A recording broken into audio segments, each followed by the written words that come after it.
आपण सध्या जे प्राध्यापक लक्ष्मण हाके सर आहेत त्यांचे जे कार्यकर्ते आहेत त्यांच्या गावात आपण आलेलो आहोत। या ठिकाणी जे आहेत त्यांचे कार्यकर्ते जमलेले आहेत। काय सांगाल, हाके सर जे आहेत ते ओबीसी आरक्षणासाठी लढा उभारत आहेत, ठिकठिकाणी त्यांची आंदोलनं होत आहेत, त्यांच्या विरोधात देखील आंदोलन होत आहेत। सध्या संभाजीनगरमध्ये त्यांच्या विरोधात आंदोलन सुरू आहे। त्यावेळी हाके सरांना त्यांनी चॅलेंज केलं की संभाजीनगरमध्ये यावं, त्यांच्या बॅनरला एक फोटोला जोडो मारो आंदोलन केलं, त्यावर काय प्रतिक्रिया असणार आहे? प्राध्यापक लक्ष्मण हाके हे ओबीसीच्या हक्क आणि अधिकारासाठी लढतात, हेच ह्यांच्या या टग्यांच्या पोळसूट उठलेला आहे।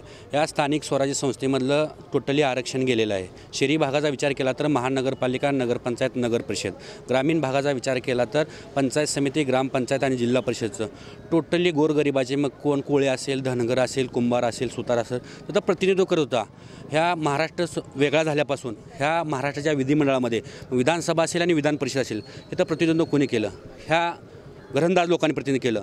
पण ओबीसीचं जेव्हापासून आरक्षण आलं तेव्हापासून स्थानिक स्वराज्य संस्थेमध्ये कुठले आपले गरिबाची पोरं प्रतिनिधित्व करतो हे यांच्या पोटात दुखाले आणि 59 लाख कुणबी बोगस सर्टिफिकेट वाटल्यापासून आणि आत्ता GR काढल्यापासून टोटल आरक्षण गेले। आणि लक्ष्मण हाके यासाठी महाराष्ट्र असेल, पश्चिम महाराष्ट्र असेल, विदर्भ असेल, मराठवाडा असेल, या ठिकाणी ठिकठिकाणी संघटित करतात लोक आणि शासनाविरुद्ध आवाज उठवण्याचा प्रयत्न करतात। हा आवाज त्या शासनाला दाबायचा आहे, म्हणून आत्ता काल परवा बारामतीवर त्यांचा गुन्हा दाखल केला। पण हा वाघासाठी पिंजरा असतो।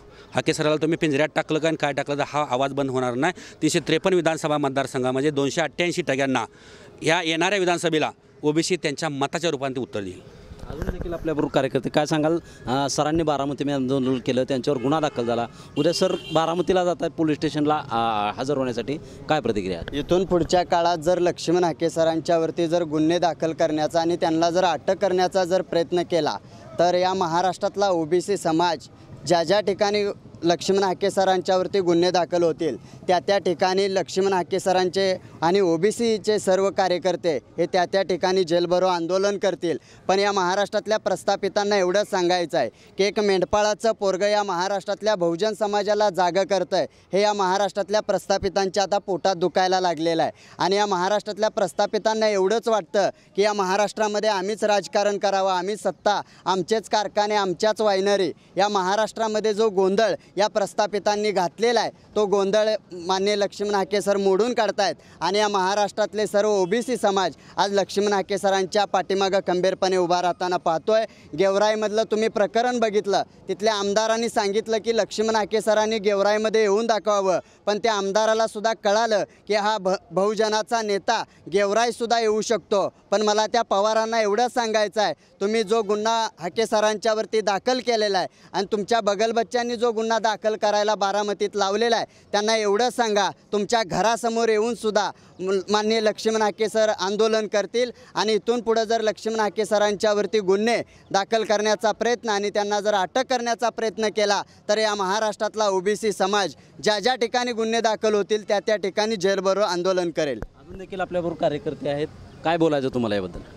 प्रथमतः हाके सरावर ही बारामतीत गुन्हा दाखल झाला गेवराईमध्ये, त्याचा निषेध नोंदवतो आम्ही ओबीसी बांधव म्हणून। दुसरी गोष्ट, आता कुठंतर ओबीसीची पोरं आमची पंचायत समिती ZP सदस्य व्हायला लागली होती, पण ह्या गाव टग्यांनी, महाराष्ट्राच्या टग्यांनी आमचं आरक्षण हाणून पाडायचं काम केलं आहे, आमचं आरक्षण चोरायचं काम केलं आहे। ते हाके सर जे रोज ओरडतात, त्यांना वाटतं आहे की हे काय झालं आहे, महाराष्ट्रात नवीन काशीराम उदयास येतो आहे हाके सरच्या रूपात। एवढं सांगतो, पुढच्या काळात हा ओबीसी गप बसणार नाही, जिथं हाके सर गुन्हे दाखल करतील तिथं आम्ही सर्वजण जेलमध्ये जाऊन बसू, एवढंच सांगतो। नक्कीच आपण पाहतोय अजून देखील जे आहेत ते पदाधिकारी आहेत, कार्यकर्ते आहेत, आपण त्यांच्या देखील भावना जाणून घेणार आहोत। काय सांगाल, काय प्रतिक्रिया द्यायची का आपल्याला? काय म्हणलं? आपण पाहतोय की सध्या जे हाके सर आहेत ते ओबीसी आरक्षणासाठी महाराष्ट्रभर आंदोलन उभे करतायत, त्याबद्दल काय आपलं म्हणणं आहे? मला तेवढं एकच सांगायचं या सरकारला आणि अजितदादा पवारांना, जे तुम्ही गुन्हे दाखल करताय, ओबीसी समाज हा शांत आहे, शांतच राहू द्या। आम्हाला महाराष्ट्राचा नेपाळ होऊ देऊ नका, आम्हाला आमचं या ओबीसी समाजात एवढंच चांगलं आहे। आपण पाहतोय की या ठिकाणी जे आहेत ते हाके सरांचे समर्थक आहेत, त्यांनी एवढे बोलताना सांगितलं की ज्या ठिकाणी जे आंदोलन होत आहेत, ज्या ठिकाणी जे हाके सरांवरती गुन्हे दाखल होतात त्यावेळेस ओबीसी समाज हा सर्वपणे त्यांच्या पाठीशी असून हा जो सध्या आमचा जो ओबीसी समाज जो आहे तो शांत आहे, त्याप्रमाणे तो नेपाळ सरकार करू नये असंच जी मागणी आहे की ओबीसी आरक्षणाचे जे कार्यकर्ते आहेत ते खंबीरपणे लक्ष्मण हाके सरांच्या पाठीशी असल्याचं यावेळी त्यांनी बोलताना प्रतिक्रिया दिलेली आहे। जुनोनी, सांगोला, शीतलकुमार मोठे, TV9 मराठी।